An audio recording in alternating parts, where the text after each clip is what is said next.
อยากปะแต่ว่าอยากให้คุยกันให้มันเข้าใจกันก่อนฟังอยู่บ่ไอ้บ่เนี่ยจะว่าฟังเมืองนี้ออกเมืองนั่นมันจะนะ ข้างซ้ายเอาข้างกู แม่ฟังหูใช่ออกหูกลัวบ่ได้แล้วน้องแต่เนาะ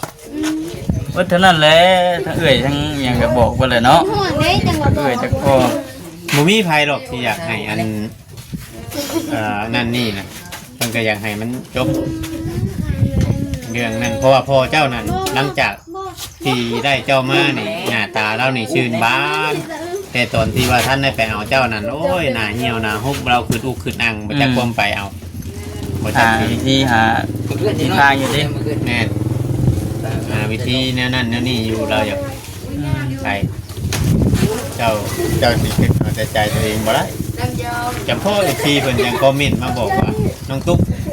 ชั่วโมงนี้เว้าแบบนี้ชั่วโมงนี้เว้าแบบนี้ FC หลายคนอยู่ในเพิ่นคอมเมนต์มาเปลี่ยนทุกชั่วโมงเพิ่นว่าคำว่า บ่คือเก่าเลย แม่นเปลี่ยนคำเว้าทุกชั่วโมง เราได้บอกกับเรา อืม บอกว่าบ่ให้เมื่อนบ่เพิ่นมาบอกน้ำอ้ายว่าพ่อให้เมื่อแล้วเพิ่นว่า อืม เพิ่นสิเว้าเวอร์ชันบ่ว่าบ่จอยเพิ่นว่า โอ้เรา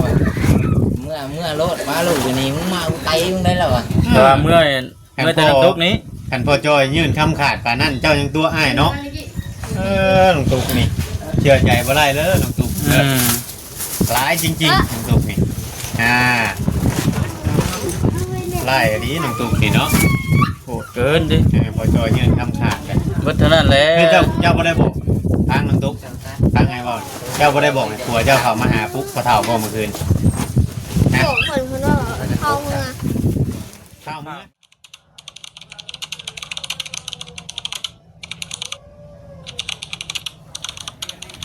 พี่น้องเลยเนาะเปิดคลิปเปิดภาพมาก็อยู่ที่บ้านที่เฮือนน้องกระแตเพิ่นอีกแล้วพี่น้องเลยเป็นได้ใด น้องตุ๊กเราโทรติดต่อเจ้าทางนายฉายเรามาเลยเจ้าคือได้ยังออกไปหาเราจ้ะ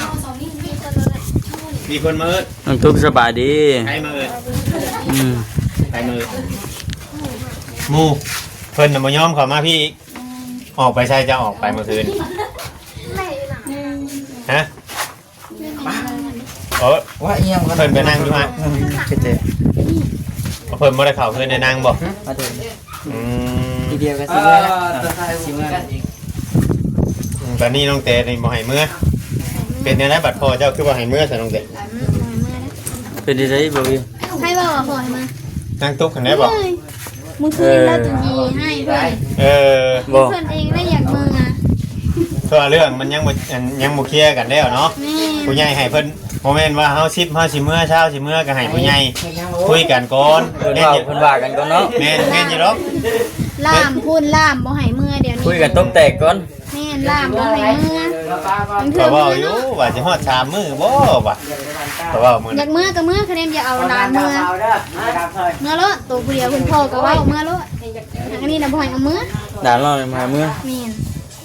ว่า เอาง่ายทางนั้นก็จักเขาต้องการเพิ่นบ่อยากต้องการกะลานน้อยนี่นะจักสิเมื่อยหยังเลยเฮาเมื่อพูดเฮาก็มีโทรศัพท์โทรหาเอื้อยหาอ้ายแม่นบ่ได้ ต่อยังบ่ได้เลยเนาะ ตุ๊กว่าผัว นี่เนาะ น้องตุ๊กว่าผัวมาสารภาพทุกอย่างว่าที่บ่เฮ็ดหยังที่บ่เฮ็ดคำก็หามาก็ใจให้เมียใช่เบิดบาดนี้ว่ะ กับเป็นหยังสารภาพเป็นหยังคือบ่เข้ามาในที่สารภาพสองคนมันก็คือเก่าหั่นแหละ คือบ่เข้ามาหาพ่อเฒ่าซะเนาะ นั่นแม่นผู้เฒ่าก็อยู่เฮือนนี่เมื่อคืนนี่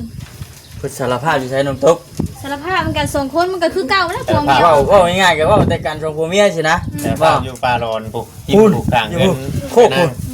เออตะกี้บ่มีเฮือนซ่า อยู่นู่น เด้ โค อก วางอยู่วางเช่ายังพอว่า เออ อันนี้เพื่อนก็มีแหละก็มาติเฮือนป้าไผสิกิน เออ นั่นแรกไอ้บอกอยู่มีอย่างกันอันนั้นปรึกษาปรึกษาพ่อแม่ เนาะ แต่โมเมนต์ว่าตัวเองคิดเมื่อมื้อนี้มื้ออื่นเกิดอยากมาอีกไผสินะ ยังมาบัดนี้นี่แม่นว่าเมื่อเลยได้บ่ให้มาได้บัดนี้เมื่อเลยโลด บ่ครับมาส่งนี่แหละมันอันนั้นเนาะ พ่อก็อยู่ไปไกลๆนึกเอ้ยบ่มีเงินลงทุนโอนเงินให้พ่อ ตุกจากเมื่อว่าซั่น พอเฮาให้มื้ออยู่เพิ่นว่าจะ เราให้เมื่อแล้วเราสิขาพ่อมันถิ่มนะ เออ เมื่อก็จักเว้นได้นี่สิเมื่อที่สาม ไปน้องตุ๊กขึ้นไปนั่งอยู่เทิงไป เอารวมกันบ่ ให้มันหลายคน หลายคนพูดแล้ว ไปขึ้นเทิงบ่ไปเพื่อนเอานั่งอยู่นอกนี่นอนเด็ก มันเขาใครเอาไว้จังหน่อย เจ้านอนนอกบ่ โอ้นอน เอาแต่มันยันว่ามัน โอ้ยปันชวนโอ้ดูอูน คือว่าแบบนี้น่าจะเป็นอะไรเอาพ่อกับทักได้ จะใส่หมวกลูกนะ จะมีอะไรยังน้อยอันนี้ยังใช้มันหมด น้ำใจได้ ตาม ตาม แต่ ใจเรื่อยบ่บ่แม่นตามใจเจ้าของบ่ฮะ เดี๋ยวไอ้เฮ็ด จักแน่เด้อไอ้ที่นั่นเด้อแม่นอยู่ผัวเมียกับเฮาก็ต้องเข้าใจทั้งพ่อเฮานำแล้วก็เพิ่นเว้ากันเพิ่นบ่ได้ให้ชุมเจ้าป้ากันได้อันนี้นะ มาลูกวะ เพิ่นแค่อยาก ฮะ เว้าให้มันเข้าใจกันเพื่อว่ามัน มัน นั่น ไหน น่ะ แล้วก็ถิ่มมาให้กู มาลูกวะโอ้ยส่งของฉัน แม่นสิว่าเพิ่นแค่ โอเค ป้า สิ แต่ว่าอยากให้คุยกันให้มันเข้าใจกันก่อนฟังอยู่บ่ไอ้เว้าน่ะ เลย เจ้าว่าฟังเบื้องนี้ออกเบื้องนั้นมันจะ อะไรวะ นะ กันใช้เอาของกู แม่นฟังหูชายออกหูกลัวบ่ได้แล้วน้องแต่เนาะ ว่าเท่านั้นแหละทั้งเอ่ยทั้งหยังก็บอกไปเลยเนาะ ห่วงได้จังหวะบอ เอ่ย ก จักพ่อ บ่มีภัยหรอกที่อยากให้อันนั่นนี่นะเพิ่นก็อยากให้มันจบเรื่องนั้นเพราะว่าพ่อเจ้านั้นหลังจากที่ได้เจ้ามานี่หน้าตาเรานี่ชื่นบานแต่ตอนที่ว่าท่านได้ไปเอาเจ้านั้นโอ้ยหน้าเหี่ยวหน้าฮุบเราคืออุกคืออังบ่จักความไปเอาบ่จั หาก ที่ วิธีหา ทางอยู่ดิ แม่นหาวิธีแนวนั้นแนวนี้อยู่เราอยากไปเจ้าสิคิดเอาแต่ใจตัวเองบ่ได้จำพ่ออีกทีเพิ่นยังคอมเมนต์มาบอกว่าน้องตุ๊กชั่วโมงนี้เว้าแบบนี้ชั่วโมงนี้เว้าแบบนี้ FC หลายคนอยู่ในเพิ่นคอมเมนต์มา โอ้ เปลี่ยนทุกชั่วโมงเพิ่นว่าคำว่า บ่คือเก่าเลย แม่นเปลี่ยนคำเว้าทุกชั่วโมง เราได้บอกกับเรา อืม บอกว่าบ่ให้เมื่อนบ่เพิ่นมาบอกน้ำอ้ายว่าพ่อให้เมื่อแล้วเพิ่นว่า อืม เพิ่นสิเว้าเวอร์ชันบ่ว่าบ่จอยเพิ่นว่า โอ้เราเมื่อโลดมาลูกอยู่นี่มึงมากูไตมึงได้แล้วอ่ะ แต่ว่าเมื่อแต่น้ำตุกนี้ คันพ่อจอยยื่นคำขาดป่านนั้นเจ้ายังตัวอ้ายเนาะน้องตุกนี่เชื่อใจบ่ได้เลยน้องตุก อืม ร้ายจริงๆน้องตุกนี่ร้ายดีน้องตุกนี่เนาะ โหดเกินดิ พ่อจอยยื่นคำขาดกัน ว่าเท่านั้นแหละ คือเจ้าบ่ได้บอกทางน้องตุกทางไงบ่เจ้าบ่ได้บอกให้ผัวเจ้าเข้ามาหาปุ๊บพอเฒ่าบ่เมื่อคืน บอกเหมือนคนว่าเข้าเมือง เข้า มา เมื่อ เมื่อ เข้าเมืองเข้ามาตีเพื่อนกวดบริไก่ เป็นมาฮอดแท้น้องเตย เดะหดเพื่อน จะได้มาบอกคนนี้ โอ้ฮอดไป เขาก็บู๊จ้ะ นะ อืม มันมีไฟหูนะอยู่เพื่อนนี่นะ บ่ ยา ทางหนุ่ม เด็ก โอ้ยหนุ่มโอ้ โอ้ยมันมาเลยนอนกดกอกนั่นแหละนอนกันมาปุ๊บนี่พ่อก็อยู่นอก เดือกบัว นอกเดือกเติม เบิ้งมาเล่นกินนั่นส้มเบิ้ง เที่ยงคืนว่ะมาคืนเนี่ย อืม น้องตุ๊กว่าเที่ยงคืน เอาแบบคนรับเลยเนาะ แม่น้องตุ๊กก็ได้ผัวได้ยินผัวว่าเวอร์ชันรถมาดินโทรศัพท์จนฮอดตีชาม บ่ พื้นได้สิได้เมื่อมีหยังก็ให้ฟังความเว้ยความน้องนี่แหละความอ้ายความพ่อนี่แหละเอาใจตัวเองบ่ได้ให้ผู้ใหญ่เพิ่นเว้ากันเพิ่นบ่ได้ให้ป้ากันได้เพิ่นให้ผู้ใหญ่เพิ่นเว้ากันให้ถูกต้องกันก่อนอบรมกัน แม่นบ่ล่ะบ่ ในบ้านเพิ่นก็แนะนำได้เด้ เห็นว่า ชุดครับพิลโล อันนะ ชุดนำในบ้านแนะนำได้เจ้าอยากได้ช่วงผมคือเราบ่เนี่ยจะไปเปลี่ยนให้ไหม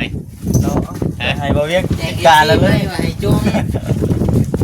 จุ้งเงี้ยเอาก็เราพี่แก้ว และน้องตุกเลย เขาทำรถยนต์เพื่อลูกสาวก็เลยลูกสาวน อนคิดอีกบ่แรงคิดบ่แรงมื้ออื่นมาคิดแบบใหม่ เมื่อวานนี่เราว่าอยู่อีก3มื้อบัดไปเว้านักคิดเลยก็ว่าอยู่อีกทิศนึง ยังเคยไว้วัน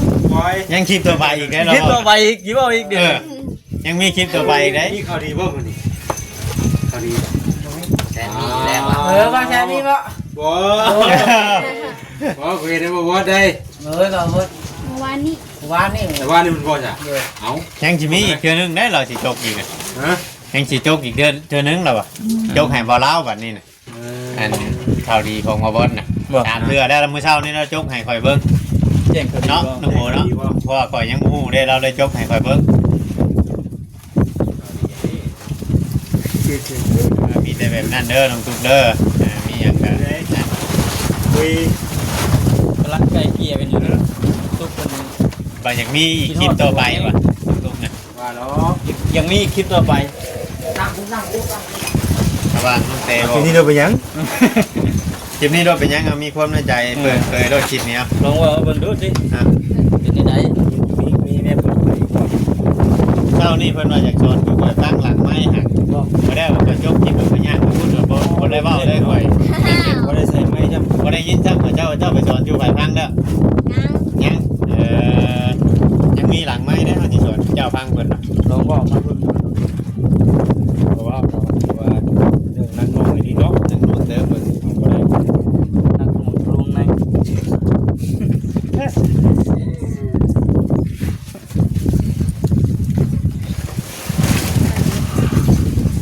ว่าไอ้เนาะ น้องบอยก็อยากฮู้ว่า ไม่ต้องไปรู้แล้ว โอ้ยบ่รู้ว่า เป็นอะไรเจ้าไปห้องหมอกับเมียนะเอาข่อยกับท่านน้ำฮู้ได้ เออ บ่ต้องเต ปัญญาเบิ่งดูสิ แข็งแรงดีผู้หนึงบ่คือสองคน หนึ่ง ยันมาเอาวันเดียวคือพอทุกเพจนี่นะ มื้อนี้ไปเลยใช่มั้ย เด้น่ะปึ้มเลยบ่อยู่เนาะ มันจะได้ดื้อๆในนี้จ้ะเนาะ ปึ้มปากท้อง ยันมาเอาวันเดียวสองคนคือพอทุกเพจ ใจ นี่ ห้อ เนาะ งอามาอยู่ตรงเต็น บ่ได้ ถ่ายขึ้นบ่ ผักเพิ่น บ่ได้มา ป้าไปพูดเลย ป้าพูดเลย ไปผัก สบายแล้วช่วงนี้ถือว่าผมยังก็ได้บ่ช่วงนี้เนอะยังได้อยู่ ไม่ได้กินอย่างเลยช่วงนี้ โอ้ได้กินยังก็ได้ช่วงนี้เนาะโอ้ย วางไว้เนาะ เบิ่งอ่ะ จัดเลย เพิ่นฝากท้องไว้พุ่นเนาะเพิ่นบ่ได้มาน เอาไว้ เก็บไว้เป็นเกียร์ได้ป่ะเนี่ย ำแต่ว่าช่วงนี้จำศีลนะเนาะบ่ได้กินยังก็ได้ ผมกินยังกันอยู่ได้นะ Ờ. ท่องไปอยู่แล้วท่องไปมาดิ ทำเป็นจัดเลยเนาะ เบิ่งเลยเด้เฮ้ เดี๋ยว สิไปแล้วบ่สิไปแล้ว ผมว่าจะมาอยู่ไทยเด้กันนะฝากท้องอยู่ไทยฝากอยู่ไทยเด้ลูกเคยกับฝากอยู่ไทยคนนึงอยู่ไทย กูเอ้ยกูน้อง แต่เฮามาได้ก็มีปุ่มตัวนี้อีกเลยเนาะผู้ติดตามตัวนี้เนาะ มียังไม่รู้สาวเลย มีผู้ติดตามตัวนี้ กูเลยซ้ ได้นี่ ำซ้ำเด็กน้อยนี่แหละ ใครสิขอ ซ้ มเด้ ำเขาน้องๆนี่ซ้ำกันนี่แหละกำลังตุกดูก่อน เป็นได้ลงตุ๊บมีหยังเนี่ยสิเว้าหยังแน่บัดนี้มีหยังก็บ่ได้เนาะให้จังให้ฟัง ผัวลอยมาหาแล้วอยากเมื่อจะจ้อยเขาหรอโอ้น้องตุ๊ก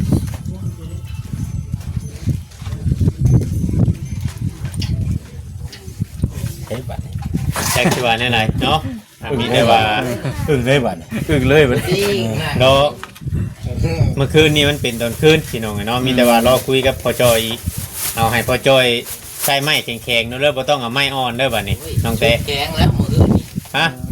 แกงบ่คืนนี่กะ ไม่กันรอไปตัดขาดได้ ตัดขาดเลย ชุดชำนั่นเราบอกเนาะ แม่น แต่ว่าน้องตุ๊กคืนยังว่าจะตัดจะยอมแล้วเนาะ เราเห็นข่อยเบิ่งสีหน้าเรามื้อนั้นเราอุกใจใช่มือเราไปนำหน้าเราแบบบ่ค่อย ว่าเจอมัดตั้งแต่ไหนเนาะ ง่ายไปนั่งกับเพื่อนสิได้มากกับมันสิธรรมดาเนาะเพื่อจะได้ออกมาจากหันกัน บอกยากนะฮะน้องตุ๊กบอกบ่ฟังนะแม่นบ่น้องตุ๊ก น้ำมีหัว ฮะยังอยากเอาคลิปต่อไปอยู่น้องตุ๊กนี่โอ้ยบ่เปิดคลิปนี้บ่เวียงสิได้2คลิปแล้วบัดนี้เนาะ คือกันแล้วอย่าบ่ค้ำกันได้ ทุกคนได้ใช่ เห็นว่าที่ขนาดนั้นก็ได้ ไปถูกปากลานนะโอ้ย เพลงก็ ตั้งแต่ไปซื้อมาอีกเด้อเปนี่ผู้ร้านญาติกันพวดผู้หนึงลงแล้วผู้หนึงขึ้นผู้หนึงลงแล้วผู้หนึงขึ้นทักกันเลยเปนี่เปแย่งเอ้ยเนาะไอ้ก็มักมันเย็นเนาะก็เป็นเปอันแบบผ้านั่นมันฮอดได้ ลงบ่ลง ว้าตัวหุ่นเราถึงไว้เนาะ ก็ได้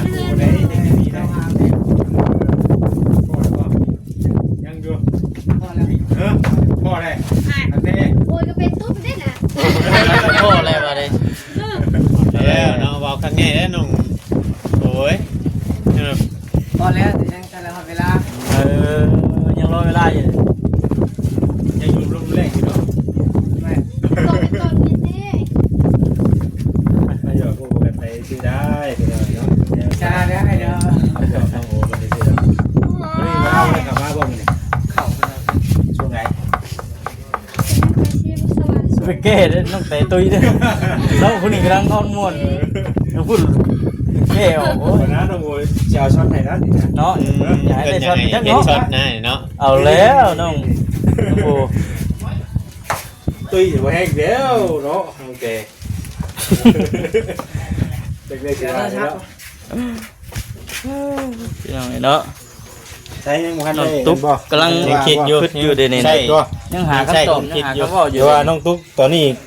ขึ้นนักก้มใจใหญ่ตอนนี้ ใจ เนาะ แห้ง กลุ่มใจใหญ่ แต่นักเลย เมื่อพอจอยกับน้องแต่ยื่นคำขาดอีก หมอขึ้นว่าเมื่อก็ตัดขาดกันรถ แม่น เห็นดูแล้ว เปลี่ยนทางใหม่เด้อบ่กล่องนี่สิทุกวันคือไปถีบมากันที่ จ่อพวกนี้เขาปลูกไม้เขาปลูกทางนี้ ต้องนั่นเนาะ จ่อพวก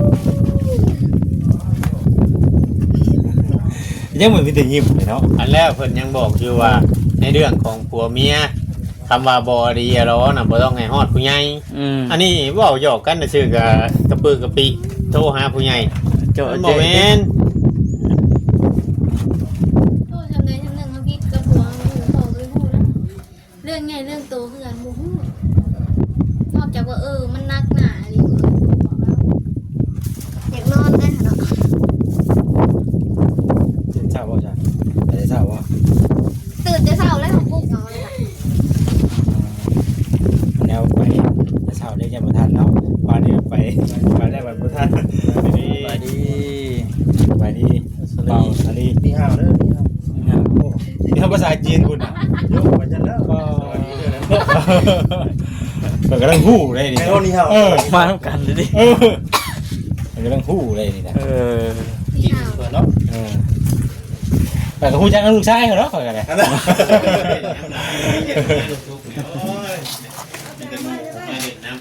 ตุ๊กเมื่อไร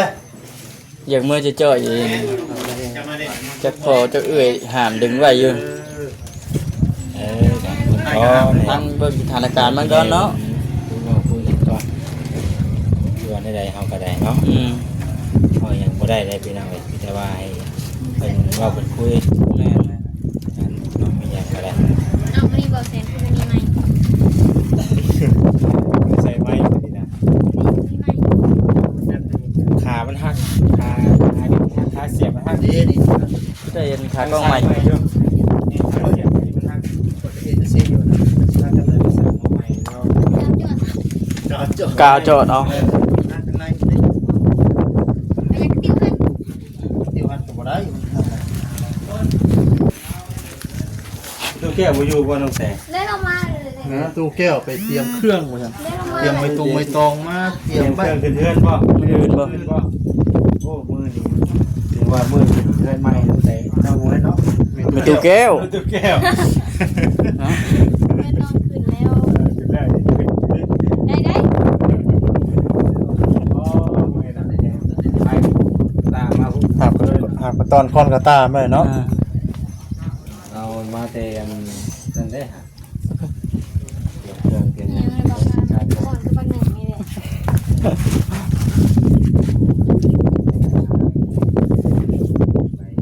ไปพูดไปย่อบ่ เกียร์ไว้แล้วเนี่ยเครื่องมันขึ้นเฮือนขึ้นชานเพิ่นจับไก่ เตรียมไก่เตรียมกาวเลยเนาะ ไก่อันผ้าควัน ก่อน ทะเลไปจ้าไก่